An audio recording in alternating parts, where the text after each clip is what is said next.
কিন্তু অনেক মুসলমান এখন কিন্তু এই কথায় সহমত পোষণ করছেন যে আমাদের গো হত্যা করে যদি অন্য ধর্মের মানুষ কষ্ট পায় তাহলে আমরা সেটা করব না। কিছু কিছু মুসলমান বলছে যাদের ভিতরে মানবিক বোধটা রয়েছে, বাবা সবাই তো ভালো খারাপ হয় না বাবা, অন্য ধর্মের মানুষ। তবে হ্যাঁ, একটা জিনিস জানবেন, অন্য ধর্মকে ছোট করে আমরা যেমন ছোট করা আমাদের কর্তব্য নয়, তেমন নিজের ধর্ম যেন ছোট না হয়ে যায় সেটাও আমাদের লক্ষ্য করতে হবে বাবা। নিজের ধর্মকে সম্মান করতে হবে, অপরের ধর্মকে সম্মান করব, তবে ভুলটাকে ভুল, ঠিকটাকে ঠিক বলতে হবে।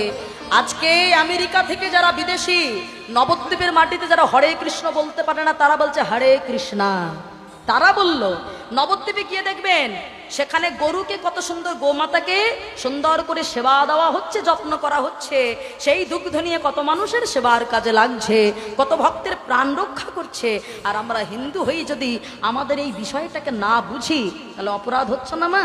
এই অপরাধটা যেন